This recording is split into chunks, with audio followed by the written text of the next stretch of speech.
Combien je dois vous donner pour ce projet?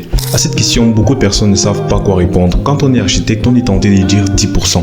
Mais parfois, 10% ne convient pas au client et on est très souvent appelé à négocier. Et donc, comment faire? Surtout lorsqu'on sait qu'en école d'architecture, il n'y a pas un cours intitulé Comment négocier avec un client. Heureusement, je suis là pour vous aider. Alors, vous allez procéder exactement comme suit. Premièrement, vous n'allez jamais négocier avant d'avoir étudié le projet. Tout simplement parce qu'il est impossible de savoir exactement la valeur de quelque chose sans avoir au préalable étudié cette chose-là.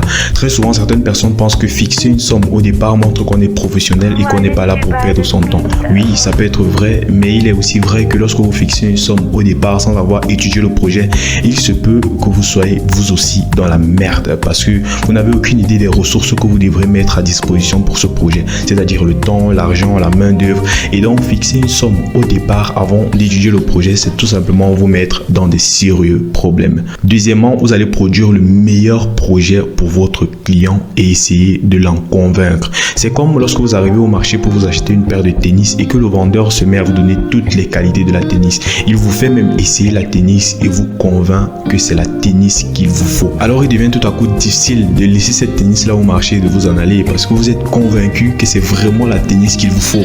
Et très souvent, on est même appelé à retirer l'argent de notre compte ou même prêter à un ami tout simplement parce qu'on désire fortement avoir cette tennis. Alors c'est la même chose, vous allez faire un projet en fonction des besoins de votre client et vous allez y mettre tout ce dont il désire, tout ce dont il rêve et tout ce dont il n'a même pas osé rêver au départ. Et vous allez convaincre ce client que c'est exactement ce qu'il lui faut. Et ainsi, il sera difficile que le client n'achète pas ce projet.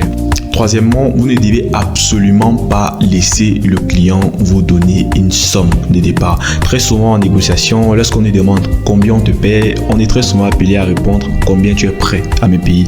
C'est une grosse erreur. Premièrement, parce que déjà ça montre au client qu'on n'a pas de barème de prix, parce que lorsque vous demandez à votre client combien il est prêt à vous payer, vous êtes en train de lui dire qu'en fait vous êtes prêt à prendre toutes les sommes parce qu'il peut vous proposer une somme dérisoire, tout comme il peut vous proposer une somme assez excédente. Quand on est professionnel, on a des barèmes, on sait clairement qu'on ne peut pas aller en dessous d'une certaine somme et ça vous devez le montrer à votre client. Deuxièmement, laisser votre client renchérir peut lui montrer que vous hésitez et personne ne va avoir quelqu'un qui hésite sur son projet. On veut tous quelqu'un de confiant, quelqu'un qui sait ce qu'il veut, quelqu'un qui sait ce qu'il fait. Quand on fait des affaires avec les clients, l'objectif n'est pas de plumer ces clients-là, mais tout simplement d'avoir une somme assez équitable par rapport aux produits ou aux services qu'on les offre. Alors, n'essayez pas d'avoir le maximum, essayez d'avoir le juste milieu, surtout que ça vous aidera plus tard à attirer d'autres clients. Alors, lorsque le client va vous demander combien je vous donne pour ce projet, dites-lui une somme qui va vous convenir et qui va également lui convenir en fonction du projet que vous allez lui fournir.